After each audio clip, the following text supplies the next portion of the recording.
नमस्कार, देवभूमि के दंगल में आपका स्वागत है। मैं हूं प्रियंका। आज देवभूमि के दंगल में हम बात करने वाले हैं कैबिनेट बहाना, जनता पर निशाना।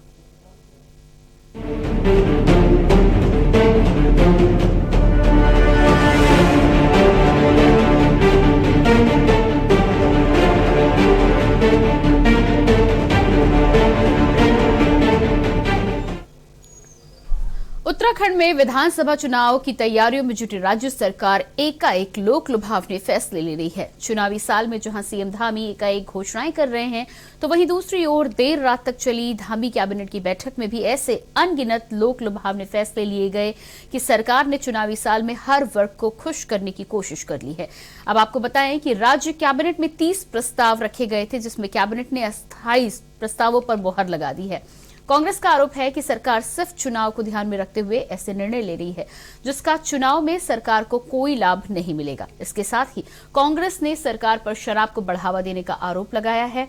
आज इसी मुद्दे पर हम चर्चा करेंगे, लेकिन इससे पहले इस पर बात करें, आपको दिखाते हैं एक रिपोर्ट।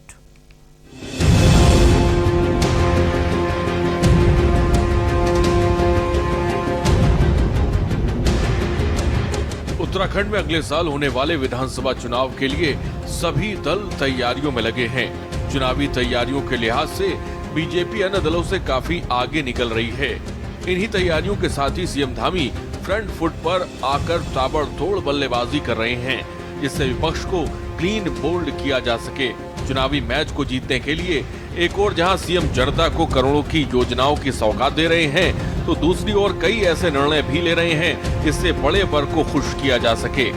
राज्य की नई खेल नीति को प्रख्यापित करने का निर्णय, जिसमें बहुत से इंसेंटिव 8 वर्ष से 13 साल के बच्चों को जिसके अंदर प्रतिभा हो, उसको लगातार किससे भविष्य में एक खिलाड़ी के रूप में हम लोग स्थापित कर सके, उसका प्राविधान। इसके अलावा तमाम तरह की निधियां जिससे कि खेलों को प्रोत्साहन, अवस्था सुविधाएं और साथ साथ आउट ऑफ टर्न नियुक्ति समूह और लॉ के पदों में करने के में का इसमें प्रावधान किया जा रहा है, ताकि अच्छे खिलाड़ियों को इसमें नौकरी पर भी आउट ऑफ टर्न सरकार उसको नौकरी दे सके। एक नजर कैबिनेट के फैसले पर। उत्तराखंड खेल नीति को मंजूरी। राज्य खाद्य योजना के अंतर्गत आवंटित खाद्यान्न पर राशन विक्रेताओं का लाभांश 18 रुपए प्रति कुंतल से बढ़ाकर 50 रुपए प्रति कुंतल। श्री बद्रीनाथ धाम में मास्टर प्लान के तहत प्रभावित होने वाली भूमि, भवन, लॉज आदि भूमि एवं भवन स्वामियों की सहमति के आधार पर प्रतिकर दिए जाने का फैसला। केदारनाथ धाम में मास्टर प्लान के तहत प्रायोजित विभिन्न निर्माण कार्य निविदा कार्यों में शिथिलीकरण को मंजूरी। उत्तराखंड चिकित्सा शिक्षा विभाग टेक्नीशियन संवर्ग सेवा नियमावली संशोधन को मंजूरी। उत्तराखंड मेगा इंडस्ट्रियल और इन्वेस्टमेंट नीति 2021 को मंजूरी। एक और जहां सरकार एकाएक निर्णय लेकर अपनी पीठ थपथपा रही है, तो दूसरी ओर विपक्ष सरकार के फैसले पर सवाल उठा रहा है। विपक्ष का आरोप है कि सरकार चुनाव को ध्यान में रखते हुए ऐसे लोक लुभावने फैसले ले रही है। साथ ही कैबिनेट बैठक में भी सरकार ने शराब को बढ़ावा देने जैसे फैसले लिए हैं। तरह का अगर भारतीय जनता पार्टी का आप चुनाव घोषणा पत्र देखेंगे, तो उसमें एक बहुत बड़ा बिंदु है मद्य निषेध के बारे में। उन्होंने कहा हम धीरे धीरे शनय शनय मद्य निषेध की ओर बढ़ेंगे, राज्य को शराब से मुक्ति दिलाएंगे। हुआ इसके बिल्कुल ठीक उल्टा। इन 5 सालों में भारतीय जनता पार्टी की सरकार ने शराब पर इतना ज्यादा ध्यान दिया कि कोरोना काल में सबसे पहले अगर किसी चीज की दुकान खुली तो शराब की दुकान खुली। इन्होंने वैन में, मोबाइल वैन्स में शराब बेची। इन्होंने घर घर शराब डिलीवरी की नीति बनाई, और अब इन्होंने कहा कि एयरपोर्ट में भी हम शराब, एयरपोर्ट के बाहर भी हम बेचेंगे। इनका बस चले तो आचमन करने के लिए, और गंगे से हमने सेवा गोदावरी सरस्वती, उस मंत्र के लिए भी ये शराब को इस्तेमाल करें। देखिए, जिस भारतीय जनता पार्टी ने पिछले 4.5 पौने 5 साल में कोई काम नहीं किया, और हमने इस बात का चैलेंज किया था कि भारतीय जनता पार्टी सिर्फ पिछले 5 साल के 5 काम ऐसे गिना दे जिसमें जनता को सीधा सीधा फायदा पहुंचा हो। और हमने इसको लेकर के 70 के 70 विधायकों के आवाज घेरे, और हमने उनसे ये पूछा कि आप ऐसे 5 काम गिनवा दें, लेकिन कोई भी विधायक या मंत्री सरकार के 5 काम नहीं गिना पाया। अब भारतीय जनता पार्टी के पास एक ही चीज बची है, घोषणा। कुल मिलाकर चुनाव से पहले लोग लुभावने फैसले लेना कोई नई बात नहीं है। ये तो वक्त ही बताएगा कि सरकार को इन फैसलों का क्या लाभ मिलता है। देहरादून से के न्यूज इंडिया के लिए अंकित काला की रिपोर्ट। तो देवभूमि के दंगल में आज लगातार कैबिनेट के फैसलों को लेकर हम चर्चा करने वाले हैं। चर्चा करने के लिए मेरे साथ पैनल में तमाम लोग जुड़ेंगे। सबसे पहले आपका तारुफ करा देते हैं। सुनीता विद्यार्थी, बीजेपी प्रदेश प्रवक्ता, हमारे साथ जुड़ी हैं। बहुत बहुत स्वागत है आपका कार्यक्रम में। वीना जोशी, कांग्रेस प्रवक्ता, स्वागत है आपका। संगीता शर्मा, आम आदमी पार्टी से प्रवक्ता, जुड़ी हैं हमारे साथ, आपका भी बहुत बहुत स्वागत है। और इसके अलावा कुलदीप राणा, वरिष्ठ पत्रकार, भी हमारे साथ जुड़े हैं, आपका भी बहुत बहुत स्वागत है। सबसे पहले सुनीता विद्यार्थी जी, आपके पास आएंगे। जिस तरह से कल कैबिनेट की बैठक हुई, कैबिनेट की बैठक में से 30 में से 28 प्रस्तावों पर मुहर लगा दी गई और तमाम ऐसे फैसले लिए जा रहे हैं जिनको लेकर विपक्षी पार्टियों का साफ तौर पर निशाना साधकर ये कहना है कि चुनाव को मद्देनजर रखते हुए ये तमाम फैसले लिए गए। सबसे पहले कैबिनेट के जो तमाम फैसले हुए उन पर आपका क्या कहना है? क्यों ये फैसले लिए गए हैं, जबकि कैबिनेट के बाद अब बहुत ही कम समय बचा है, लेकिन चलिए कैबिनेट में फैसले लिए गए, लेकिन इन फैसलों के पीछे मंशा क्या है?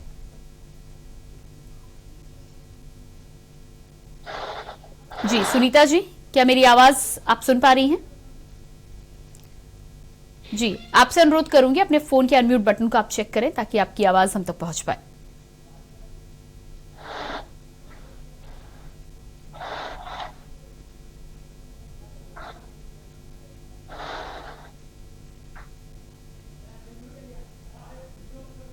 सुनीता जी के पास वापस जाएंगे, शायद संपर्क हमारा ठीक प्रकार से नहीं हो पा रहा है। हमारे साथ वीना जी भी बनी हुई है। वीना जी, लगातार भाजपा के द्वारा जिस तरह से कैबिनेट के कल फैसले लिए गए हैं, लोक लुभावन फैसले नजर आ रहे हैं। यकीनन चुनाव कहीं ना कहीं ध्यान में जरूर रहा होगा, लेकिन कांग्रेस पार्टी का क्या कहना है इन तमाम फैसलों को लेकर? जी वीना जोशी, किस तरीके से कैबिनेट में इन्होंने कल बहुत सारे 30 प्रस्ताव थे जिसमें से 28 प्रस्ताव इन्होंने पास करे। ये एक लोक लुभावने प्रस्ताव हैं और ये चुनाव को देखते हुए आज 4.25 सालों में इन्हें क्यों नहीं याद आई, आज जब चुनाव का समय नजदीक आ रहा है तो ये चुनावी वादे करने में लगे हैं। यहाँ की जनता जानती है कि ये सिर्फ एक लोक लुभावने चुनावी मुद्दे हैं। चुनावी जो इनकी योजनाएं जो इन्होंने धरातल पे तो उतरेंगी नहीं, इन्हें सब जानते हैं। देवभूमि की जनता जानती है ये सिर्फ और एक सिर्फ चुनावी स्टंट है इनका, और चुनावी मतलब चुनाव का समय नजदीक आया। आज से पहले आज 4.25 साल जब हो चुके हैं, तब इन्हें जनता की याद क्यों नहीं आई, तब इन्हें आंगनबाड़ी कार्यकर्तियों की याद क्यों नहीं आई, तब इन्होंने जनता के बारे में क्यों नहीं सोचा? आज जब इन्हें पता है कि ये वादे इनके पूरे होने नहीं है, सिर्फ चुनावी वादे बन करके रह जाएंगे। आज भाजपा सरकार धरातल पे काम करने के बजाय शराब माफियाओं को पूरा समर्थन पूरा सहयोग कर रही है। आज हमारे देश का, हमारी देवभूमि में शराब इस तरीके से दुआओं पर काबिज हो चुकी है कि हर घर का बच्चा इस दंगल में फंसता जा रहा है। मैं पूछना चाहती हूँ इनसे कि जिस तरीके से आप शराब माफियाओं को शह दे रहे हैं, शराब माफियाओं को बढ़ावा दे रहे हैं, उसके बजाय यदि आप हमारे प्रदेश के युवाओं को रोजगार के बारे में अगर सोचते तो शायद आपकी छवि अच्छी जाती। आप शराब माफिया को शह दे रहे हैं तो आप ये भूल जाइए कि 2022 में आपको देवभूमि की जनता फिर से सत्ता में उतारेगी, क्योंकि कोई भी परिवार ये नहीं चाहता है कि उसके परिवार का बच्चा, उसके परिवार का युवा कोई भी नशे की गिरफ्त में आए। इसलिए मैं कहना चाहती हूँ कि ये शराब माफिया को शह देने के बजाय आप युवाओं के भविष्य के बारे में सोचने का काम करेंगे तो ज्यादा बढ़िया रहेगा आपके लिए। जी बिल्कुल, संगीता जी भी हमारे साथ बनी हुई है। जी संगीता जी, जिस तरह से कल भाजपा के द्वारा तमाम प्रस्तावों पर मुहर लगी, आंगनबाड़ी कार्यकर्तियों की काफी लंबे समय से मांग चल रही थी, हालांकि उस मांग को लेकर अब कहीं ना कहीं सुनवाई जरूरी है। पीआरडी जवानों का मानदेय को बढ़ाया गया है, क्या कहना है इस पर आपका? क्या ये जो फैसले लिए गए हैं ये इतने कम समय में लागू हो पाएंगे? देखिए, जब अब चुनाव का बहुत कम समय बचा है तो भाजपा के ये चुनावी सिगूफे जो हैं ये शुरू हो गए हैं कि अपने बड़े बड़े फैसले केवल दिखाने के लिए कर रही है। अगर हम बात करें भोजन माताओं की तो देखिए 1000 रुपए मानदेय बढ़ाया गया है। अगर हम न्यूनतम वेतन की भी बात करें तो महंगाई जिस चरम सीमा पर पहुंच गई है, क्या 3000 रुपए में भोजन माताएं जो स्कूल में जाकर के दूसरे के बच्चों को खाना दे रही हैं, उनके पालन पोषण में इतना सहयोग कर रही हैं, उनके लिए क्या 3000 रुपए आज इस महंगाई के जमाने में सफिशिएंट है? जब 1000 रुपए का सिलेंडर घर का आ रहा है, दूसरी तरफ हम पीआरडी जवानों की बात करें, जो उनका 70 रुपए मानदेय इन्होंने बढ़ाया, तो पहले होमगार्ड और पीआरडी जवानों का समकक्ष वेतन होता था। तो आज जहां पीआरडी जवानों को बहुत आशाएं होंगी कि उनका वेतनमान 500 ही रह गया था और होमगार्ड का वेतनमान लगभग 1 वर्ष पहले बढ़ा था, तो उन्हें उस समय बढ़ना चाहिए था। लेकिन जब वो आज नहीं बढ़ा और आज कैबिनेट में फैसला हुआ है, तब भी 70 रुपए केवल बढ़ाया गया, और जबकि महंगाई कहां पहुंच रही है ये हम सब देख रहे हैं। तो जो ये फैसले हुए हैं ये केवल एक चुनावी जुमले हैं। वैसे भी भाजपा की कथनी और करनी में हमेशा बहुत फर्क रहा है, तो ये चुनावी जुमलों के सिवा कुछ भी नहीं है। और पिछले 4.5 साल तक ये सरकार सोती है और केवल मुख्यमंत्री बदलने का, उनका विकास करने का काम करती है, और विकास की गंगा बहती है मुख्यमंत्रियों के बनाने में। जितना भी विकास है इन्होंने अपने मंत्रियों और नेताओं का किया है, ना कि उत्तराखंड की जनता का किया है या उत्तराखंड का किया है। ठीक है, सुनीता जी भी हमारे साथ एक बार फिर से जुड़ गई हैं। सुनीता जी, मेरी आवाज आप तक पहुंच पा रही है? जी सुनीता जी, से आपकी आवाज मुझे अभी भी नहीं आ रही है, एक बार फिर से आप अपना ऑडियो चेक कर लें। अभी आ रहा है? जी जी जी बिल्कुल।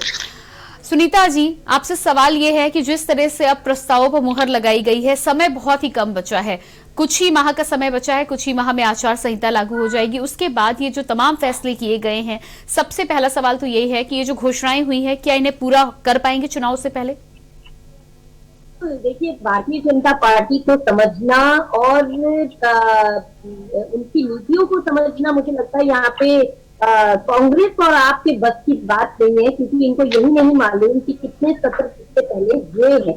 क्योंकि प्रत्येक सत्रों में हमने बहुत सारे जो है वो बहुत सारी पॉइंट पे मोहर लगाई है, और पहले भी कई चीजों में हमने, चाहे वो प्रमोशन से रिलेटेड हो, चाहे वो राज्य विकास से रिलेटेड हो, चाहे जन कल्याणकारी हमारी क्या है उनको लागू करने से रिलेटेड हो, तमाम मुद्दे जिस प्रकार से हमारे पास आते थे और वो हमेशा सत्र में उठाए जाते हैं, और इनके विधायक भी वहां पे रहते हैं, तो मुझे लगता है इनको अपने आंकड़े जो है थोड़ा मजबूत कर लेने चाहिए। दूसरी बात, जिस प्रकार से यहाँ पे बीना जोशी जी ने बोला कि शराब माफिया की इन्होंने बहुत देर तक बात की, तो मुझे लगता है कि डेनिस प्रिय हरीश रावत जी के बारे में भी 2 शब्द बोल देती तो ज्यादा अच्छा होता।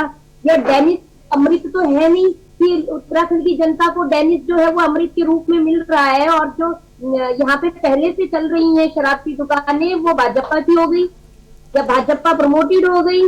तो मुझे लगता है कि इन लोगों को ना आरोप लगाने का भी अब कुछ इनके पास आधार नहीं बचा है, क्योंकि खनन माफिया में और शराब माफिया में जितने माहिर हरीश रावत है और जो डिस्टिंक्शन इनको प्राप्त है, वो मुझे नहीं लगता कि आज तक पूरे भारत देश में कहीं भी किसी को प्राप्त होगी। पहली बात। नंबर 2 बात पे इन्होंने कहा कि ये चुनावी स्टंट है, चुनावी जुमले। भाई लास्ट सत्र है ना, तो इसमें अगर बचे कुछ हमारी जितनी भी चीजें हमने पैनलाइज की, तो ये हमारा भारतीय जनता पार्टी का कार्य करने का तरीका है। हर सत्र में हम ऐसा ही करते हैं। इनको पहली बार लगा होगा, पहली बार ही वो शायद ये चीज पढ़ रहे होंगे। अब दूसरी बात, जो आपकी बहनें आप पे जुड़ी हुई है, वो कह रही है कि भोजन माताओं का पहले 1000 था, अब इतना हो गया। आप मुझे बताइए कि दिल्ली में भोजन माताओं को कितना दिया जाता है? मैडम, पहले 1000 नहीं था, पहले 2000 था, अभी 3000 हुआ है। हाँ, तो अभी पहले यहाँ 2000 था, अभी 3000 था। आप पहले उत्तराखंड के विकास की और उत्तराखंड की बात कीजिए। ठीक है, दिल्ली ठीक पे है। भी चर्चा होगी तो दिल्ली की भी बात करेंगे, अभी आप यहाँ की चर्चा की बात कीजिए। ठीक है, ठीक है। कुछ नहीं है अभी। जी सुनीता जी, बीना जी आपके पास वापस आएंगे। हमारे साथ कुलदीप राणा वरिष्ठ पत्रकार भी जुड़े हुए हैं। कुलदीप जी, जी सुनीता जी आपको फिर से समय दिया जाएगा, मुझे वापस आने दीजिए आपके पास। सुनीता जी, मुझे वापस आने दीजिए आपके पास। कुलदीप जी, अगला सवाल मेरा आपसे है कि जिस तरह से ये तमाम प्रस्ताव अब लेकर आए गए हैं, काफी लंबे समय से कई संगठन सड़कों पर आकर विरोध कर रहे थे, अपनी मांगों को लेकर सरकार के सामने बार बार जा रहे थे, लेकिन अब कहीं ना कहीं कुछ ही माह बचे हैं, कुछ चीजों को लेकर फैसला ले लिया गया है। लेकिन आपसे यहाँ पर समझना चाहूंगी कि ये जो घोषणाएं ली भी गई हैं, क्या इनको प्रोसेस में लाना या पूरी तरह से इन्हें लागू करना इतने कम समय में हो पाएगा? नहीं, बिल्कुल आपने बहुत सही बात ये कही है कि इस तरह की घोषणाओं को जो कैबिनेट के बाद से उसको प्रोसेस में लाना और उसको अमली जामा पहचाना, ये पहुंचाना, ये बड़ा ही कठिन है और ये एक तरीके से अविश्वसनीय सा भी लगता है। लेकिन चूंकि अब यहाँ डबल इंजन की सरकार है, तो इसमें डबल इंजन की सरकार में शायद ये संभव हो जाए। लेकिन जो बड़ा सवाल ये है और बुनियादी सवाल ये है कि ये चुनावी वर्ष में ही क्यों? जब 4 साल आपकी सरकार थी, 57 विधायकों की प्रचंड बहुमत आपकी सरकार थी, आप सारे निर्णय ले सकते थे और कड़े निर्णय भी आप ले सकते थे, लेकिन आपने जनहित के मुद्दों पर तब क्यों निर्णय लिया? क्या ये जो मानदेय आज बढ़ा है, अगर ये 2018 में 17 में बढ़ जाता तो क्या इसका लाभ भाजपा को चुनाव में नहीं मिलता? या क्या 2017 तक महंगाई इतनी कम थी कि 2000 में इन लोगों का जो है, जो पुराने वेतनमान थे, जिनके मानदेय है, उसी में गुजारा हो रहा था? तो कहीं ना कहीं ये साफ पता चलता है कि ये जो चुनावी एक तरीके से स्टंट हैं, ये उसका हिस्सा है। लेकिन और दूसरी चीज इसमें ये भी महत्वपूर्ण है कि खेल नीति को लेकर के पिछले दोनों विधानसभाओं में, इससे पहले की तीसरी विधानसभा में भी, चौथी विधानसभा में भी लगातार खेल नीति को लेकर के चर्चाएं होती रही, इस पर बात उठती रही और इस दौरान 2 बार ओलंपिक खेल भी हो गए, लेकिन राज्य में और कई खेल भी हुए, लेकिन उसके बावजूद भी राज्य में खेल नीति को लेकर के कोई एक स्पष्ट नीति नहीं बन पाई। आज भी जो नीति बनी है, इसकी स्वीकार्यता कितनी होगी धरातल पर, ये देखने वाली बात होगी।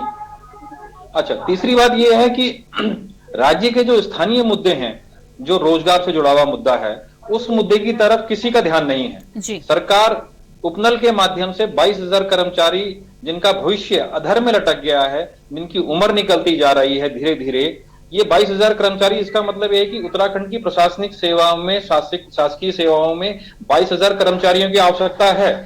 ये 22,000 पद हैं, तभी ये कर्मचारी वहां पर कार्यरत हैं। उनको लेकर के कैबिनेट में कोई निर्णय क्यों नहीं आता? जबकि 57 विधायक हैं, सरकार बड़ा निर्णय ले सकती है, लेकिन उनको लेकर के, उनके हितों को लेकर के निर्णय क्यों नहीं आता? सरकार कहती है कि हमने 24,000 पद स्वीकृत कर दिए, हमने तमाम परीक्षाएं हम करवा रहे हैं, लेकिन उपनल के कर्मी कहां जाएं? उपनल के कर्मियों को लेकर के आपने उनका इतना समय खराब किया, उनके जीवन का इतना अति महत्वपूर्ण समय आपने खराब किया, और राज्य के विकास में और राज्य की व्यवस्थाओं को लेकर के उन कर्मियों का लगातार योगदान है। आज अगर ये 22,000 कर्मी एक साथ धरने पर बैठ जाएं और ये अपनी कलम पेन डाउन कर लें, तो आप लगाइए कि पूरे सिस्टम का, राज्य के शासकीय और प्रशासनिक सिस्टम का क्या हाल होगा। ये बिल्कुल वैसा ही होगा जैसे एक कंप्यूटर अगर अचानक शट डाउन हो जाता है और पूरी की पूरी आपकी फाइलें, सारी चीजें करप्ट हो जाती हैं। ये बिल्कुल वैसे ही सिस्टम है। तो इन चीजों की तरफ भी ध्यान देने की जरूरत है, लेकिन सिर्फ और सिर्फ चुनावी वर्ष में इस तरह की चीजें करना, स्वाभाविक सी बात है कि सरकार जनता के कटघरे में है। जी बिल्कुल ठीक कहना है आपका। सुनीता जी आपके पास आएंगे। जिस तरह से तमाम सवालों को यहाँ पर कुलदीप जी ने उठाया है, लंबे समय से हम बातचीत करते आ रहे हैं। खैर, इससे पहले तमाम मुख्यमंत्रियों की बात ना चाहते हुए भी बार बार बीच में आती है, क्योंकि जिस तरह से बार बार मुख्यमंत्री बदले गए हैं, ऐसे में कहीं ना कहीं जनता को अस्थिरता का माहौल तो देखना ही पड़ता है। लेकिन जो तमाम नीतियां एक सरकार में, एक नेतृत्व में चल रही होती हैं और उसके बाद एकदम से नेतृत्व बदलता है, तो यकीनन जो एक प्रोसेस चल रहा होता है उसमें बाधा बीच में उत्पन्न होती है। कुल मिला के अब आखिर में आते आते तमाम चीजों को लेकर घोषणाएं जरूर की गई हैं, लेकिन ये घोषणाएं कहीं ना कहीं सेफ साइड इसलिए भी हो सकती हैं क्योंकि यदि घोषणाएं समय पर अमली जामा इनको पहना दिया गया है, तब तो भाजपा का फायदा हो ही सकता है। और यदि ये नहीं भी प्रोसेस में आ पाई सरकार अगले चुनाव के आने से पहले, तो भी भाजपा साफ साफ कहते हुए निकल जाएगी कि हमने तो घोषणा कर दी थी और आगे आने वाली सरकारों ने या आगे अब जो है वो उनको लागू नहीं कर पाए। क्या वजह रही कि 2021 के आखिर तक इन तमाम चीजों के लिए इंतजार करना पड़ा? बार बार इन बातों को लेकर सवाल उठाया जा रहा है। क्या वजह रही कि इससे पहले नहीं सोचा गया? क्या अंदर इतनी उठापटक थी कि इन तमाम मुद्दों पर बात नहीं गई थी? दूसरी बात ये कि एक बड़ी बात जो उत्तराखंड में देखने में आ रही है कि स्ट्रक्चरल चीजों पर या सौगातों को लेकर, बड़ी बड़ी घोषणाओं को लेकर घोषणाएं हो रही है। केदारनाथ में भी टूरिज्म को लेकर बड़ी बातें कही जा रही हैं। प्रधानमंत्री नरेंद्र मोदी आए थे तब भी बड़ी बातें कही गई थी, लेकिन पंडा पुजारी नाराज चल रहे हैं। उनको लेकर लंबे समय से 2 साल से अभी तक कुछ सोचा नहीं जा रहा है। तो स्ट्रक्चरल चीजों पर जब बात हो रही है तो वहां की जो जनता है उसके मुद्दों को क्यों नजरअंदाज किया जा रहा है? लेकिन मैम यहाँ पे मैं बताना चाहूंगी कि भारतीय जनता पार्टी ने शुरू से ही, देखिए 1.25 साल का अगर आप लेखा जोखा करें यहाँ पर, तो शुरू से ही हमने तमाम जन कल्याणकारी योजनाओं को राज्य में जन जन तक पहुंचाया है। और जहाँ पे भी जिस वर्ग को भी हमने मेन उसमें प्रायोरिटी में रखा, वहाँ पे हम लोगों ने काम किया है। अब रही बात की, ये जो बार बार ये बोला जाता है कि ये घोषणाएं 15 दिन बचे हैं, एक महीना बचा है या लास्ट है, और उसके बाद जो है ये की जा रही है, तो ये तो बहुत पहले से जैसा जैसा हमें समय मिला और जैसे प्रकार के विकास की जरूरत थी वैसे वैसे विकास किया गया। अब ये जो अभी जितनी आपने अभी 28 आपने देखा कल की सत्र में 28 पॉइंट पे हमारी मुहर लगी और उनके द्वारा जो है कई चीजों पे, क्योंकि देखिए पिछले 2 साल का अगर हम देखें तो लोग सबसे ज्यादा जो है वो फाइनेंशियली जो है क्राइसिस में रहे, और फाइनेंशियली क्राइसिस में होने के बाद और अभी 4 साल पहले मैं बताना चाहती हूँ भाई साहब को कि 4 साल पहले महंगाई का कुछ और दौर था और आज दौर अलग है, और ऐसे ही आप आगे भी जाएंगे तो दौर बदलता रहेगा। ये आपके हाथ में नहीं है, ना ही हमारे हाथ में है, ये हम सब लोग जानते हैं। अब रही बात की भारतीय जनता पार्टी ने 3 क्या बात कर रहे हैं बदले, और जो है हमने यहाँ पे जो लोगों जो योजनाएं उनके ध्यान नहीं दिया। आप हमें एक योजना बता दीजिए जिस पर हमने काम नहीं किया। हमने प्रत्येक योजना को जन जन के बीच में पहुंचाया। हमारे हर एक जगह जो पिछली कांग्रेस में 400, 500 पेंशन हुआ करती थी वो आज 2-2 हजार हो रही है। जो लोग 12-13 हजार उपनल के माध्यम से ले रहे थे आज वो 25-25 हजार रुपए सैलरी ले रहे हैं। प्रत्येक जगह इतनी वैकेंसीज हमने इंजीनियरिंग कॉलेज का आपसे देखी कि कितने सालों से परमानेंट वहां पे वैकेंसी जनरेट ही नहीं थी, तो वहां पे हमारी पार्टी ने जनरेट की है सीट और उसके बाद वहां पे भर्तियां करवाई हैं। तमाम आप कोई भी वर्ग ले लीजिए, हमने हर एक जगह जो है भारतीय जनता पार्टी ने बहुत अच्छा काम किया है। और रही बात की हम घोषणाएं कर रहे हैं, हम लोग घोषणाओं तक ही सीमित नहीं है। हम पहले भी ये बात करते थे कि हम लोकार्पण पे विश्वास रखते हैं। हम लोग घोषणाएं करने के बाद तुरंत उसका लोकार्पण भी करते हैं और जनता के बीच में जाके उनकी समीक्षा भी करते हैं कि क्या हमारी योजनाएं धरातल तक पहुंची, क्या हमारे भाई बहनों का उनका लाभ मिला, कितने लोग लाभान्वित हुए, ये डाटा भी हमारे पास है। अब रही बात कि जिस तरीके से ये कहा जा रहा है बार बार कि ये चुनावी जुमले हैं, ऐसा है, तो भैया आगे 22 में भारतीय जनता पार्टी भी आने वाली है और भारतीय जनता पार्टी जो कह रही है, जो कर रही है या जो बच जाता है वो भी भारतीय जनता पार्टी ही करेगी। ठीक है, हम यही करें। दोबारा चर्चा में सुनीता जी वापस आपके पास आऊंगी। एक छोटे से ब्रेक के लिए हम रुक रहे हैं, आप सभी बने रहिएगा हमारे साथ। तो लगातार देवभूमि की दंगल में आज हम बात कर रहे हैं कैबिनेट के फैसले को लेकर। कैबिनेट के फैसले के बाद जिस तरह से 30 में से 28 फैसलों पर मुहर लगी है, ऐसे में तमाम विपक्षी पार्टियों के द्वारा निशाना साधा जा रहा है कि कहीं ना कहीं चुनाव को देखते हुए तमाम फैसले लिए गए हैं, ये पूरी तरह से लागू होकर जनता को इसका लाभ मिलेगा या नहीं, ये तो आने वाला समय ही बताएगा। इसी पर चर्चा कर रहे हैं, लेकिन फिलहाल रुकते हैं एक छोटे से ब्रेक के लिए, फौरन वापस लौटते हैं।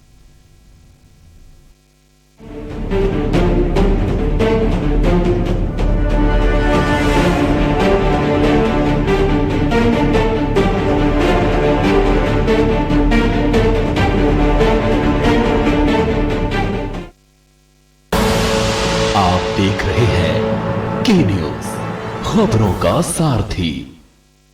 चलो यहाँ पर सही से स्पेलिंग है। पूजा, मार्केट से आता हूँ। मिस्टर, कार की चाबी? नहीं, मैं पैदल ही जाऊंगा। वाह पापा, नॉट बैड। हाँ यार, अपनी दिल्ली सरकार बोलती है कि पॉल्यूशन कम करने के लिए हफ्ते में एक बार अपनी गाड़ी से एक ट्रिप कम करें और उसकी बजाय पब्लिक ट्रांसपोर्ट या कारपूल का इस्तेमाल करें। It's a small request, make sense, no? Yes, और ये बात मैं आपसे कब से कह रही थी, लेकिन मैं हेल्थ के पॉइंट ऑफ व्यू से बोल रही थी। यू नो व्हाट, मैं भी यही सोच रहा हूँ कि जब दिल्ली सरकार और घर की सरकार एक ही बात बोल रही है तो सुन ही लेना चाहिए। चलो यू गाइस कैरी ऑन, मैं चलता हूँ, बाय। बाय पापा। एक हफ्ते में आप जितनी बार गाड़ी निकालते हैं, अब से बस एक बार कम निकालें। बस एक ट्रिप कम, आप मिलकर अपने हिस्से का पोल्यूशन कम करें। हफ्ते में गाड़ी का बस एक ट्रिप कम करें। जुबान के लिए उड़ चला गैरों की जमीन पर, खुशबू अपने पन की ढूंढता। दूर कितना भी जाओ, इस जुबान से दूर ना जा पाओगे। रुमर बोलो जुबान केसरी। आप देख रहे हैं के न्यूज, खबरों का सारथी।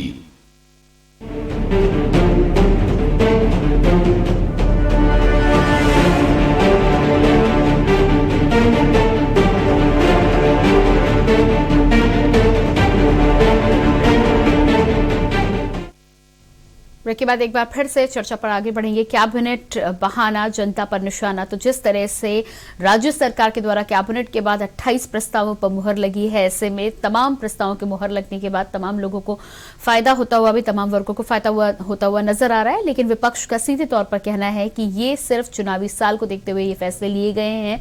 यदि जनता के बारे में इतना ही संवेदना भाजपा सरकार की बनी हुई थी, राज्य सरकार की बनी हुई थी, तो ये फैसले पहले ही लिए जाने चाहिए थे। लंबे समय से तमाम संगठन सड़कों पर विरोध कर रहे थे, लेकिन फैसले लेने में इतनी देरी करने के बाद क्या ये संभव हो पाएगा लागू करना, उसको लेकर लगातार हम चर्चा कर रहे हैं, सवाल जवाब भी कर रहे हैं। हमारे साथ पैनल में तमाम लोग जुड़े हुए। सुनीता विद्यार्थी बीजेपी प्रवक्ता हमारे साथ जुड़ी है, वीना जोशी कांग्रेस प्रवक्ता, संगीता शर्मा आम आदमी पार्टी से, और इसके अलावा कुलदीप राणा वरिष्ठ पत्रकार भी हमारे साथ जुड़े हुए हैं लगातार। वीना जी, आपके पास आएंगे। कांग्रेस की हम बात करें, सुनीता जी से लगातार हमने जिन मुद्दों पर बात करी, उनका साफ तौर पर कहना है कि घोषणाएं उन्होंने की हैं, और जिस तरह से कुलदीप जी का भी कहना है कि डबल इंजन की सरकार है, केंद्र में भी सरकार है, यकीनन यदि चाहें तो काम कराए जा सकते हैं, और ये आगे आने वाला समय बताएगा कि ये जो तमाम घोषणाएं हुई हैं, ये समय पर इनको अमली जामा पहनाया जाएगा या नहीं जाएगा, वो आगे की बात होगी। लेकिन फिलहाल कांग्रेस से और आपसे मेरा सवाल यहां पर यह है कि जिस तरह से कृषि कानूनों की यदि हम बात कर लें, तो तमाम विपक्षी पार्टियां, खासतौर से कांग्रेस, मुखर होकर लगातार किसानों के साथ खड़ी हुई थी। अब जब कृषि कानून वापस लिए गए तो उसका क्रेडिट भी लेने की होड़ मची हुई है। उत्तराखंड में यदि हम देखें तो कहीं ना कहीं चाहे हम देवस्थानम बोर्ड की बात कर लें या इसके अलावा तमाम अन्य ऐसे संगठन है जो सड़कों पर उतर रहे हैं, कांग्रेस इन सबके साथ होने की बात तो करती है, लेकिन जितने मुखर तरीके से केंद्र में बैठे लोगों ने या दिल्ली में बैठे लोगों ने किसानों का सहयोग किया था, वो सहयोग उत्तराखंड में नजर नहीं आता। यही वजह है कि देवस्थानम बोर्ड को लेकर भी शायद फैसला लटकते लटकते 2021 का लंबा समय आ गया है, लेकिन अभी भी 30 नवंबर तक की समय दिया गया है। अभी भी सरकार इस पर जल्दी फैसले लेने की बात नहीं कर रही है। किस तरह की यहाँ पर रणनीति है उत्तराखंड में कि आप साथ होने की बात भी करते हैं और साथ नजर भी नहीं आते? देखिए, हम अपने जो हमारे देवस्थानम बोर्ड हैं उनके साथ हम हमेशा खड़े हैं। कांग्रेस के हमारे देखिए जितने भी सीनियर लीडर हैं, चाहे हमारे अध्यक्ष जी गणेश गोदिया जी हो, चाहे माननीय हरीश राव जी, चाहे माननीय प्रीतम सिंह जी हो, और बकायदा हमारे प्रदेश के प्रभारी जितने हैं, सह प्रभारी, सारे लोग मिलजुल करके उनके साथ में, उनके संघर्ष में हमेशा उनके साथ खड़े रहे हैं और आगे भी उनके साथ खड़े रहेंगे। क्योंकि देखिए, अगर इन्हें हमारे देवभूमि की, हमारे कहना चाहिए हमारे देवभूमि जो है एक देवताओं की भूमि कही जाती है, अगर वाकई में इनको हमारे यहाँ के देवस्थानम बोर्डों की चिंता होती तो ये जो इन्होंने अभी कल जो इनकी बैठक हुई उसमें इस प्रस्ताव को भी इन्होंने पास अवश्य करना चाहिए था। अगर ये उनका भला चाहते होते तो इन्होंने बाकी और चीजों पे मोहर लगाई, 30 प्रस्ताव में से 28 प्रस्ताव में मोहर लगाई। तो मैं इनसे पूछना चाहती हूँ कि जब आप डबल इंजन की सरकार होने के बावजूद हमारे देवताओं के बारे में, हमारी जो देवभूमि है वहां के बारे में अगर आप नहीं सोच पा रहे हैं तो आप इस देवभूमि का क्या भला करेंगे? डबल इंजन की सरकार की बात करते हैं। डबल इंजन की सरकार होने के बावजूद भी आपने इस देवभूमि के लिए क्या किया, मैं पूछना चाहती हूँ। अभी हमारी सुनीता जी बोल रही थी कि शराब की बात, आप बताइए कोरोना काल में जब पूरी मार्केट बंद थी, पूरा रोजगार बंद था, पूरी फैक्ट्रियां बंद थी, हर रोजगार बंद हो रखा था, तब आपके समय में आपकी सरकार ने सिर्फ और सिर्फ शराब की दुकानों को खोलने की अनुमति दी थी, और जो कि हमारी इस देवभूमि की जनता के साथ बहुत बड़ा धोखा किया आपने, बहुत बड़ी आपने उनके साथ में आपने हमारी कहना चाहिए उत्तराखंड की जो युवा है उनके साथ भी आपने बहुत छल किया है। आप शराब की बात कर रहे हो, आप बार बार शराब को, आप बार बार खनन माफियाओं को शह देते हैं। आप हमारी सरकार की बात करते हैं, हमारी सरकार में वो सब नहीं होता था जो आज आपकी सरकार में हो रहा है। आपकी सरकार के में जो युवाओं के साथ में हो रहा है, जो महिलाओं के साथ में हो रहा है, आज हमारी देवभूमि में महिलाएं सुरक्षित नहीं है। हमारी महिलाएं, छोटी छोटी बच्चों के साथ इस तरीके के अपराध हो रहे हैं। आप 2022 आने वाले हैं, आप 2 महीने में, सिर्फ 2 महीने में, मुझे लगता है 1 महीने की बात है, 1 महीने के बाद आचार संहिता लग जाएगी। और ये सिर्फ जितने भी आपने वायदे किए हैं, ये सिर्फ आपने इसलिए वायदे किए क्योंकि आपने देखा कि हर संगठन, हर वर्ग जो है वो सड़कों पे उतर करके आ गया है।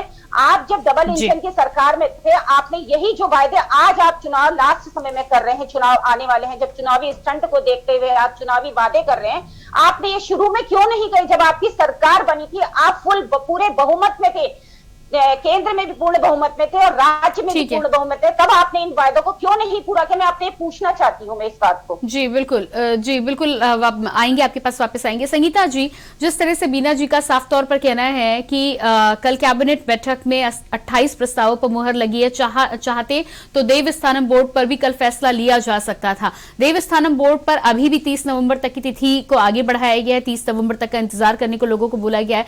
क्या लगता है आपको कि क्या फैसला लिया जाना चाहिए था कल, या कहीं ना कहीं उसको अभी भी लटकाए रखने की मंशा है जिसकी वजह से ऐसा हुआ है?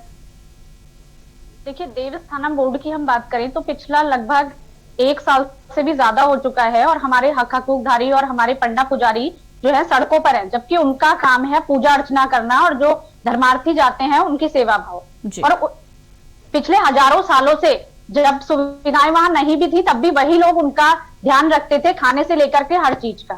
तो आज मतलब कितने शर्म की बात है कि देवभूमि उत्तराखंड जो एक आस्था का यहाँ मंदिर है और इन्होंने 51 मंदिर और 4 हमारे जो पूज्य धाम है उनको देवस्थानम बोर्ड से ये कब्जाना चाह रहे हैं कि सरकार क्या चाह रही है, वह किसे बिठाना चाह रही है।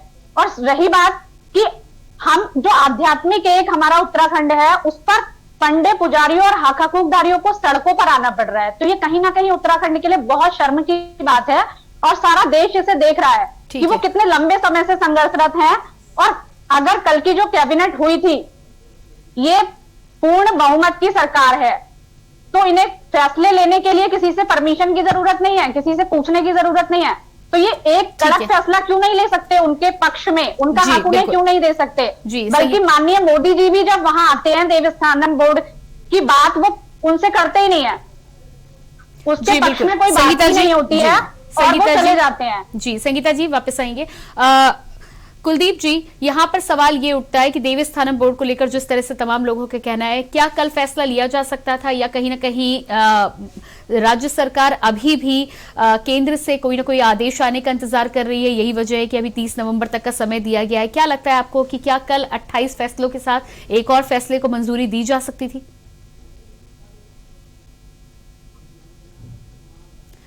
जी कुलदीप जी, आपसे अनुरोध करेंगे अपने ऑडियो को आप एक बार चेक कर लें। जी देखिए, हमें पहले तो ये समझना होगा कि क्या देवस्थानम बोर्ड का मुद्दा उत्तराखंड के चुनाव को प्रभावित कर रहा है? क्या इससे उत्तराखंड का चुनाव प्रभावित होता है? क्या इससे भाजपा को किसी प्रकार का नुकसान है? देवस्थानम बोर्ड में जो मंदिर हैं वो कितनी विधानसभाओं में हैं और वहां जो पंडे पुजारी हैं या जो तमाम हमारे हकूकदारी हैं जो इस संपूर्ण मुहिम में हैं, जो इसके विरोध में खड़े हैं, क्या उनकी तादाद इतनी है कि क्या वो रणनीतिक रूप से उत्तराखंड के विधानसभा चुनाव को प्रभावित कर सकते हैं? जी। अगर ऐसी संभावना होगी और सरकार ऐसी संभावनाएं देखती है तो स्वाभाविक सी बात है कि सरकार इसमें निर्णय ले चुकी होती। लेकिन जहां तक मुझे लगता है कि जो चुनावी उत्तराखंड का जो चुनावी गणित है और उसमें जो यहाँ के वोटरों की संख्या है और उसमें जो पंडे पुजारियों का जो संख्या बल है, वो मुझे नहीं लगता कि वो इतना प्रभावशाली होगा कि वो उत्तराखंड के चुनाव को प्रभावित करता होगा और वो भाजपा के चुनाव को भाजपा को नुकसान करता दिखाई दे। तो ये एक बड़ा कारण हो सकता है जिसके कारण भाजपा इस पर अभी भी अपना एक पुख्ता स्टैंड लिए हुए है। हालांकि और दूसरी चीज इसमें देखने वाली बात यह है कि देखिए, यहाँ पे हमें अभी उत्तराखंड में जो सरकार है वो भाजपा सरकार है, लेकिन मुख्यमंत्री इस समय जो हैं वो तीसरे मुख्यमंत्री हैं और उनका अभी 4 महीने का ही कार्यकाल हुआ है जी। और ये जो निर्णय था ये भाजपा सरकार का निर्णय था, जिसमें त्रिवेंद्र रावत जब मुख्यमंत्री थे उस समय की प्रचंड बहुमत की सरकार का ये निर्णय था। तो इस निर्णय को हटाना, इसके पीछे जो तमाम सारी जो रणनीतिक चीजें रहेंगी, जो इसके पीछे जो निर्णय रहेगा वो कहीं ना कहीं पार्टी संगठन का भी रहेगा, राष्ट्रीय संगठन का भी रहेगा। तो इसलिए ये कहना कि इसको कैबिनेट में तुरंत सरकार हटा सकेगी, मुझे थोड़ा सा इस पर संदेह है कि इस पर इतनी जल्दी निर्णय लिया जा सकेगा। जी बिल्कुल। सुनीता जी, जिस तरह से शराब को लेकर या आबकारी को लेकर जो नए नियमावली 2021 को मंजूरी मिली है उसको लेकर कांग्रेस बार बार सवाल उठा रही है। यहाँ पर एक सवाल ये भी बनता है कि आबकारी को लेकर लगातार देवभूमि की जब बात आती है तो इससे पहले भी कई बार लोगों से बातचीत हुई है और ये बात साफ की गई थी कि उत्तराखंड में शराब की दुकानें खास तौर से उन स्थानों पर नहीं होनी चाहिए जहां से तीर्थयात्री गुजरते हैं या तीर्थराशियों के रास्ते में जो चीजें पड़ती हैं। यकीनन एक अच्छा जरिया होता है राज्य सरकार के लिए। आबकारी विभाग के द्वारा जब शराबों की बिक्री होती है तो अच्छा राजस्व आता है, राज्य सरकारें उस पर काम करती हैं। ये एक अलग मुद्दा है। लेकिन एक मुद्दा यह है कि देवभूमि में यदि कोई देवभूमि में प्रवेश करता है तो एक आध्यात्मिक माहौल की यदि बात करें जो सालों से उत्तराखंड में लोगों को मिल रहा है, जिस सुकून के लिए, जिस आध्यात्मिक शांति के लिए व्यक्ति वहां पर आता है, यकीनन शराब की दुकानें यदि उन रास्तों पर रहेंगी तो लोगों को तकलीफ होगी। आबकारी नियमावली 2021 को मंजूरी जरूर दी गई है, लेकिन लोगों की भावनाएं आहत ना हो, इसको लेकर भाजपा ने क्या सोचा है, किस तरह से आगे काम होगा कि देवभूमि में यदि कोई प्रवेश करे तो कहीं ऐसा ना हो कि सबसे पहले शराब की दुकान ही दिखाई दे। देखिए ऐसा है, इसमें मैं साफ तौर से ये बताना चाहूंगी कि आप जहां से भी बॉर्डर क्रॉस करें, देवभूमि जब आप कह रहे हैं कि देवभूमि उत्तराखंड है, किसी भी रास्ते से जाइए आपको हर जगह देवभूमि का जो एहसास है वो होता रहेगा। और ये जो पहले से बनाई गई नीतियां हैं, आबकारी नीतियां जिस प्रकार से पहले, और ठंडा प्रदेश है, कुछ टाइम पे तो ये जो चीजें थी ये एक जरूरत भी हुआ करती थी बहुत ठंडे ठंडे स्थानों पर। लेकिन अब जिस प्रकार से हमने इसमें बहुत स्ट्रिक्टली एक्शन लिया है कि जहां पे हमारे धार्मिक स्थल है वहां पे इन चीजों का ना हो। लेकिन जैसे आपने कहा कि रास्तों में ना ये पड़े, तो रास्तों में ना पड़े तो ये जंगलों में तो बनाई ही नहीं जा सकती हैं। आप भी जानते हैं, हम भी जानते हैं। लेकिन हाँ जी, मेरे कहने का मतलब हर रास्ते की बात नहीं है, लेकिन आपके मंदिर से गुजरने वाला जो रास्ता है कम से कम वहां पर तो अवॉइड किया जा सकता है। नहीं, अब देखिए रोड तो मुश्किल से तो वहां सड़कों का जाल जो है भाजपा ने अभी बिछाया है। और आप बताइए कि इससे पहले तो सिंगल रोड हुआ करती थी। अब आप अगर उस रोड पे कहेंगे कि वहां ना हो, तो आप ही बता दीजिए कि सरकार को अच्छा सुझाव दीजिए कि कहां पे हो। मैं तो कहती हूँ ये चीजें होनी ही नहीं चाहिए प्रदेश के अंदर। जी सुनीता जी, शक्ति तो इसका मैं आपको बात बताऊं कि हम लोगों का तो ये पहले से ये था कि भैया ये जो चीजें हैं ये धार्मिक स्थलों से बहुत दूर हो। लेकिन जैसे आपने रोड की बात की तो ये अपने जो भी इसके प्रोटोकॉल्स होते हैं उसके अंतर्गत बनाई जाती हैं। और जो आबकारी नीतियां लगातार हम संशोधन भी करते आए हैं, तो ये सब चीजें हम उन पॉइंट्स को देख के करते हैं। अब रही बात कि ये जो जिस प्रकार से आपके यहाँ पे प्रवक्ता बैठी हैं, उन्होंने बताया कि यहाँ पे इस तरीके का माहौल है, इस तरीके का माहौल है। आप बताइए कि दिल्ली में इन्होंने 25 वर्ष से 21 वर्ष कर दी शराब पीने के लिए। मतलब स्कूल के बच्चे, स्कूल से निकले हुए बच्चे, जो एक ऐसी स्टेज होती है जिसमें बच्चा जो है अपने पूरे भविष्य का निर्माण करता है, आपने वहां पे, यहाँ पे तो एक टाइमिंग है कि 10 बजे के बाद दुकानें बंद हो जाएंगी। आपने दिल्ली में 3 बजे तक शराब की दुकानें खोल दी। किस खुशी में? ताकि जो युवा है, जो रोजगार की उसकी लेने की जो उम्र है, उस उम्र में वो शराब पीता रहे, नशेड़ी बन जाए और रोजगार की बात ही ना करे। तो आप बताइए ना, जब तक आप अपने पाले में, अपनी गिरेबान में झांक कर नहीं देखेंगे तो आप दूसरों पे तोहमत लगाने के लिए, मुझे तो लगता है यहाँ पे बैठना भी नहीं चाहिए आपको। ठीक है, या तो वो बात रखिए। ठीक है, संगीता जी से आपका सवाल है, सीधे संगीता जी से ही आपके सवाल का जवाब ले लेते हैं। जी सुनीता जी, संगीता जी क्या जवाब देंगी इस सवाल का? यहाँ बैठना ही नहीं चाहिए। मैं तो कहती हूँ फिर उत्तराखंड में बीजेपी और कांग्रेस को भी नहीं होना चाहिए, क्योंकि पिछले 21 सालों से ना, पिछले 21 सालों से कांग्रेस और बीजेपी ही आ रही है और उन्होंने कितना काम किया है उत्तराखंड के लिए, सबके सामने। संगीता जी आपसे सवाल यहाँ पर ये है, संगीता जी मेरा सवाल यहाँ पर यह है कि जिस सवाल को यहाँ पर सुनीता जी ने उठाया है, दिल्ली में यकीनन आपने 25 से 21 कर दिया, वो ठीक है, लेकिन उत्तराखंड में तो आप कह रहे हैं कि आप इसे आध्यात्मिक राजधानी बनाएंगे, पूरे विश्व में इसे प्रचलित करेंगे। तो आपका क्या कहना है कि उत्तराखंड में पूरी तरह से बंद हो जाएगी? आम आदमी पार्टी की सरकार आएगी तो शराब नहीं बिकने देंगे? देखिए, शराब इसलिए बंद नहीं हो सकती क्योंकि सरकारों को राजस्व इससे सबसे ज्यादा आता है, तो इसलिए सरकारें इसे ये चाहे कि बिल्कुल बंद कर दें, ये हो नहीं सकता है। लेकिन इसके लिए एक अच्छी नीति बना करके काम जरूर हो सकता है। जैसे आपने एक बात कही कि उन रास्तों पर नहीं होनी चाहिए जहां हमारा तीर्थ स्थल है या हम जहां मंदिरों के करीब है, वहां नहीं होना चाहिए। तो इस बात का समर्थन जरूरी है कि आम आदमी पार्टी आएगी तो ये जरूर नहीं होगा कि भाई उस अच्छी एक नीति बना करके मंदिरों के पास शराब की दुकानें नहीं होनी चाहिए, तो कह रहे थे। और ठीक है, कह रही है कि आपकी प्रवक्ता को नहीं बैठना चाहिए, तो भाई कांग्रेस और बीजेपी ने 21 सालों में जो उत्तराखंड को बर्बाद किया, तो इन्हें तो फिर होना ही नहीं चाहिए।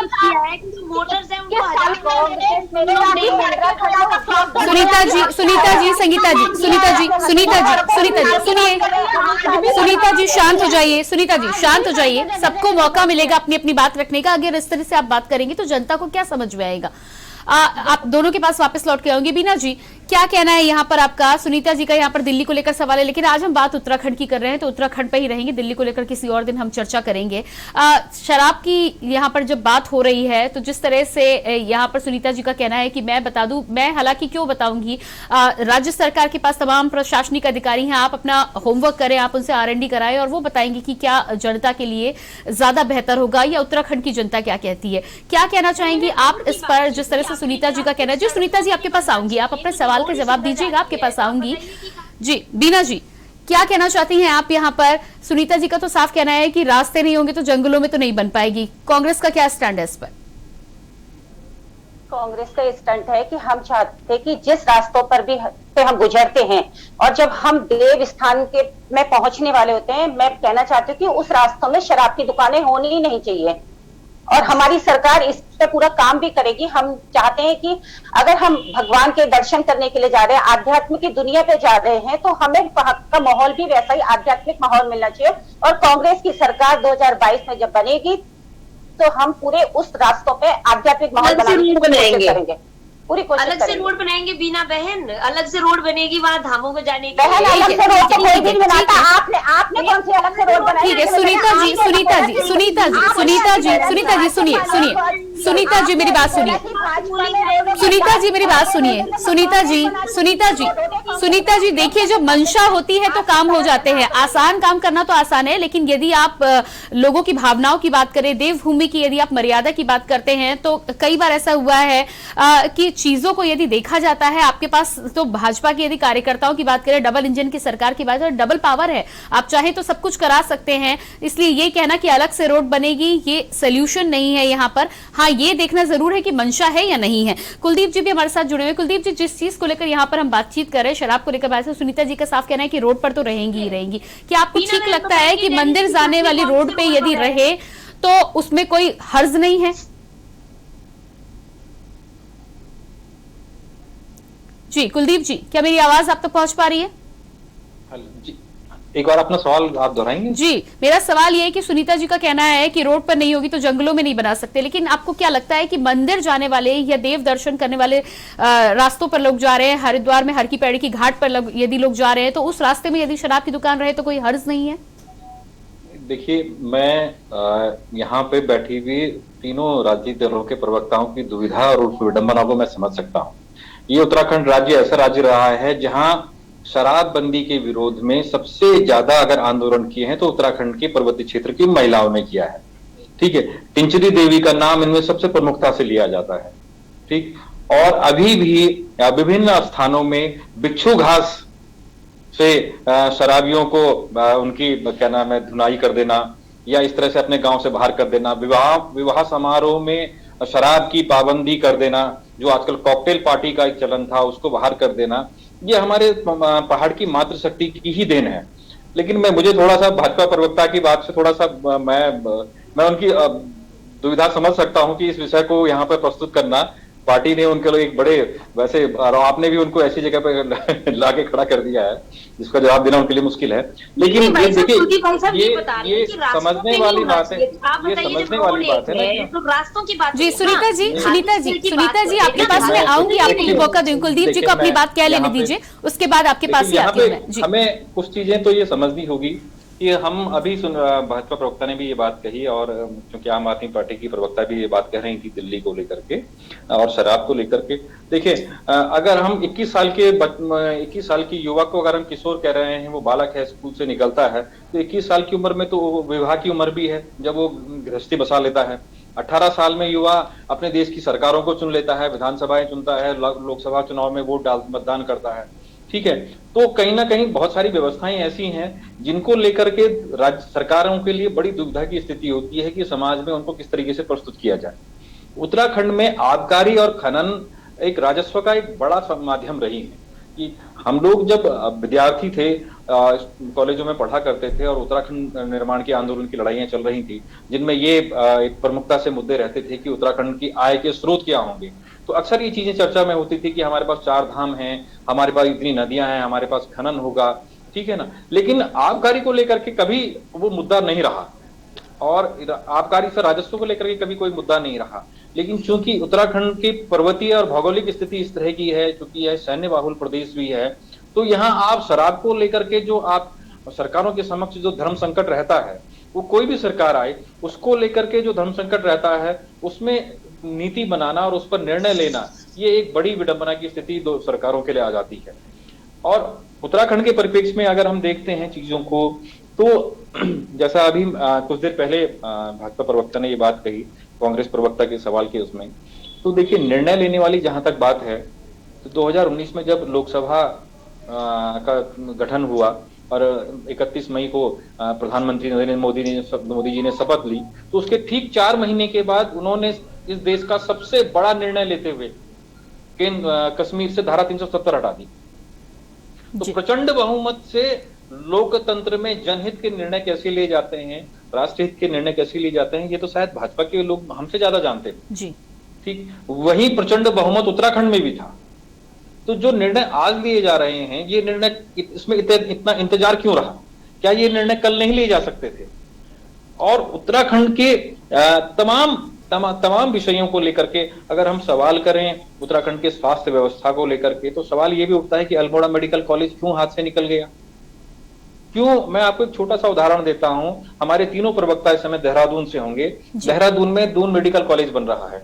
इसकी ओबीडी बिल्डिंग जो है उसका लोकार्पण 2019 में किया गया लोकसभा चुनाव के समय, और वो आधा निर्माण किया गया, आधा लोकार्पण हुआ, क्योंकि वो आधी बिल्डिंग बनकर के तैयार हुई थी। ठीक, और उसके 2 साल तक 3 साल तक उसके बाद हमारी सरकारें सोई रही। अब चूंकि विधानसभा चुनाव आ रहे हैं, तो मैंने अभी कुछ दिन पहले जाके देखा, तो वहां वो आधा अधूरा जो निर्माण छूट गया था उसको पूरा करने की तैयारी चल रही है जी। ठीक है, तो ये कहीं ना कहीं चीजें तो भाई सरकार खुद को अपने जी बिल्कुल, ये बुनियादी जी बिल्कुल बुनियादी चीजें हैं जी। सुनीता जी, अब आप सबसे पहले आप अपना जवाब देना चाह रही थी, वो जवाब दे दें, और उसके बाद जो सवाल यहाँ पर कुलदीप जी ने भी उठाया है कि सरकारें आती है, सरकार की तमाम नीतियां होती है, लेकिन जब हम बुनियादी चीजों की बात करते हैं, तमाम कोरोना काल में ये मांगे भी उठाई गई थी कि कहीं ना कहीं अब पुराने मुद्दों को छोड़कर नए मुद्दों पर बात करनी शुरू की जाए, लेकिन चुनाव आते आते तक सभी लोग भूल जाते हैं और एक बार फिर से उन्हीं मुद्दों पर आने लगते हैं। सबसे पहले सुनीता जी, आप अपनी बात कहना चाह रही थी, आप अपनी बात पूरी करें। जी देखिए, मैं कुलदीप भाई जी की बात सुन रही थी। दुविधा कुछ नहीं है, ये प्रदेश की आप जरूरत समझ लीजिए या जो भी राजस्व वाला। सुनीता जी, कम शब्दों में जल्दी से अपनी बात रख दें। तो मैं यहाँ पे यही बताना चाहती हूँ कि देखिए, बात इन्होंने पूछी कि रास्तों पे नहीं होना चाहिए, तो रास्ते आपको मालूम है कि पहाड़ी क्षेत्रों में तो एक ही सिंगल रोड जाती है भैया। हमारी चमोली से शुरू होगी तो रुद्रप्रयाग, कर्णप्रयाग, नंदप्रयाग, आपके रैनी चमोली तक वही सड़क जाती है। बीना बहन ज्यादा अच्छे से जाती है, वो यहाँ की स्थायी है।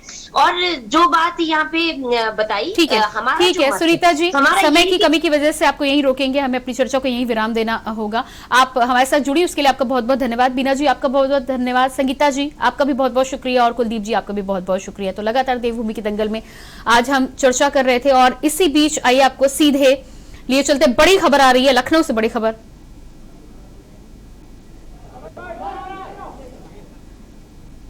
हमारे भाजपा में अदिति सिंह शामिल हो चुकी हैं। प्रदेश अध्यक्ष स्वतंत्र देव सिंह की मौजूदगी में भाजपा ज्वाइन की है अदिति सिंह ने। बड़ी खबर आपको बता रहे हैं, उत्तर प्रदेश की राजनीति से बड़ी खबर। ये लड़कियां के, महिलाएं के, जो भी कहिए, आज भारतीय जनता पार्टी ज्वाइन कर रही है। एक अखिलेश डिंपल को टक्कर देने के लिए आजमगढ़, एक सोनिया प्रियंका, और दोनों परिश्रमी हैं, लोकप्रिय अपने अपने क्षेत्र में, दलित शोषित के बीच में काम करती हैं। ये दोनों की अपनी अपनी लोकप्रियता है। आज भारतीय जनता पार्टी आदरणीय मोदी जी, आदरणीय योगी जी के नेतृत्व में, उनके विचारों से और भारतीय जनता पार्टी के विचारों से प्रभावित होकर राष्ट्रवाद को मजबूत करने के लिए, गरीब का ध्यान देने के लिए और गरीब का विकास करने के लिए 2022 की प्रबल प्रचंड जीत के लिए ये दोनों भारतीय जनता पार्टी में आज सदस्यता ग्रहण और ज्वाइन किया है। मैं अदिति जी को और वंदना जी को हृदय से स्वागत करता हूं प्रदेश अध्यक्ष के नाते। आप सबका अभिनंदन करता हूं कि आपके आने से पार्टी मजबूत होगी। सभी पत्रकार मित्रों को भी विलंब के लिए मैं क्षमा मांगते हुए आपका मैं हृदय से स्वागत करता हूं, वंदन करता हूं और बहुत बहुत धन्यवाद देता हूं। स्वतंत्र देव सिंह, तो इतना जल्दी क्या है? धीरे धीरे धीरे धीरे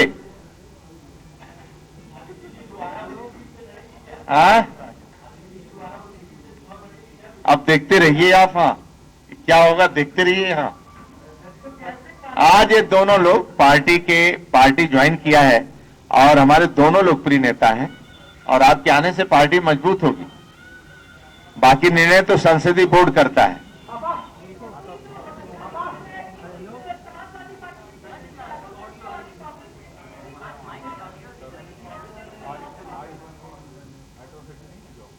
ये दोनों आने वाला समय में ये बताएंगे। ये स्वयं ताकतवर हैं और नेतृत्व करता है और अपने दम पर वहां पर गरीबों के बीच में रचनात्मक तरीके से और सेवा समर्पण के भाव से ये दोनों काम करती हैं और इसका लाभ भारतीय जनता पार्टी को मिलेगा भविष्य में। बहुत बहुत धन्यवाद। हो जाएगा धीरे धीरे। तो ये थे भाजपा के प्रदेश अध्यक्ष स्वतंत्र देव सिंह और लखनऊ से बड़ी खबर आपको बता रहे हैं। रायबरेली सीट से विधायक अदिति सिंह और साथ ही साथ आजमगढ़ की सगड़ी से विधायक वंदना सिंह भाजपा में हुई शामिल। अदिति सिंह के साथ वंदना सिंह भी बीजेपी में हुई शामिल। तो कहीं ना कहीं भाजपा के द्वारा तगड़ा झटका यहां पर लगेगा विपक्षी पार्टियों को। जिस तरह से कल ही खबरें आ रही थी संघमित्रा मौर्य ने मुलायम सिंह से मुलाकात की थी, उसके दांव में यहां पर आज भाजपा में ज्वाइनिंग हुई है रायबरेली सीट से विधायक अदिति सिंह और साथ ही साथ आजमगढ़ से वंदना सिंह की तस्वीरें आप देख पा रहे हैं। भारतीय जनता पार्टी के कार्यालय में प्रदेश अध्यक्ष स्वतंत्र देव सिंह की मौजूदगी में दोनों ही लोगों ने बीजेपी ज्वाइन की है। साफ तौर पर प्रदेश अध्यक्ष के द्वारा जोरदार स्वागत यहां पर अदिति सिंह और वंदना सिंह का किया गया। नेतृत्व क्षमता को लेकर भी तारीफ की है उन्होंने। तारीफ में कहा है कि दोनों ही नेतृत्व करने में आगे हैं, ताकतवर हैं और आगामी विधानसभा चुनाव में इसका फायदा भाजपा को मिलेगा। तो लगातार लखनऊ से बड़ी खबर आपको बता रहे थे। विधायक अदिति सिंह भाजपा कार्यालय में इस समय मौजूद हैं। बीजेपी ज्वाइन करी है। प्रदेश अध्यक्ष स्वतंत्र देव सिंह की मौजूदगी में विधायक वंदना सिंह भी भाजपा कार्यालय में बीजेपी में हुई शामिल।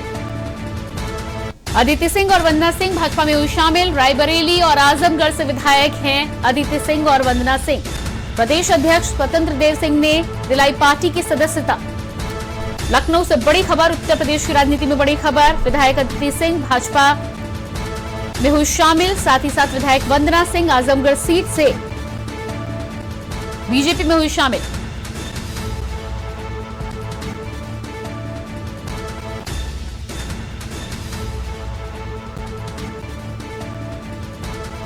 और इस खबर पर हमारे साथ ब्यूरो चीफ विनय त्रिपाठी जुड़ चुके हैं। जी विनय, आपसे यहां पर जानना चाहेंगे, जिस तरह से अदिति सिंह और वंदना सिंह शामिल हुई हैं बीजेपी में, प्रदेश अध्यक्ष की मौजूदगी में सदस्यता दिलाई गई है और साथ ही साथ उनकी तारीफ में बहुत अच्छे शब्द भी बोले गए हैं। उनको बोला गया है कि बहुत ही ताकतवर हैं, आगामी चुनाव में यकीनन फायदा होगा। यकीनन भाजपा के लिए अच्छी खबर है। किस तरह से देखते हैं आप इस ज्वाइनिंग को?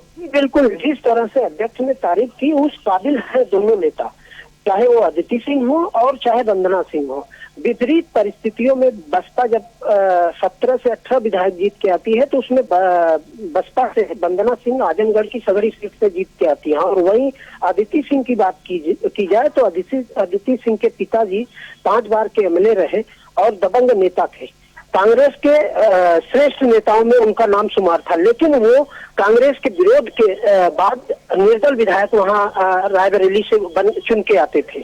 अब जब आज उन्होंने अदिति सिंह ने भाजपा ज्वाइन किया है, ऐसी परिस्थिति में ज्वाइन किया है कि आज उनके यहाँ एक कोई मांगलिक कार्यक्रम भी है।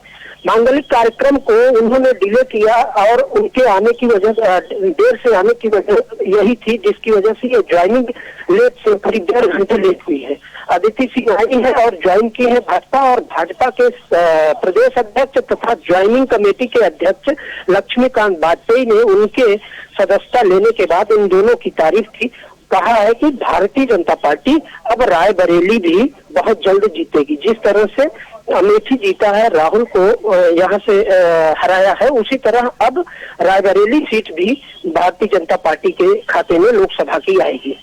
जी बिल्कुल। तो जिस तरह से उत्तर प्रदेश की राजनीति में हर दिन हलचल देखने को मिल रही है, कल ही हम बात कर रहे थे संघमित्रा मौर्य की तस्वीर मुलायम सिंह के साथ आई थी, तो कहीं ना कहीं लग रहा था कि वहां कुछ ना कुछ गुपचुप पक जरूर रहा है, लेकिन यहां पर भाजपा ने सीधे ज्वाइनिंग कराकर उत्तर ही दे डाला है। क्या कहना है आपका कि इस तरह के जो फैसले हैं, इस तरह की खबरें हैं, आगामी चुनाव तक आए दिन इस तरह का आता रहेगा और एक पार्टी दूसरी पार्टी पर कहीं ना कहीं हावी होने की पूरी कोशिश करती हुई नजर आ रही है?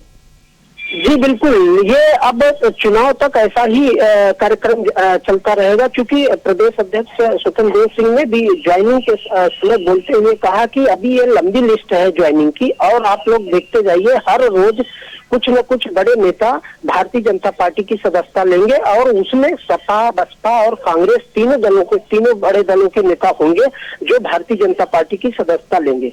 और भारतीय एक तरफ जहां समाजवादी पार्टी छोटे छोटे दलों को मिलाकर अपना गठबंधन तैयार कर रहा है और 2022 चुनाव जीतने की तैयारी कर रही है, वहीं भारतीय जनता पार्टी के शीर्ष नेतृत्व ने भी अभी आकर लखनऊ में ये दिखा दिया है कि हमको 2022 विधानसभा जीतना है।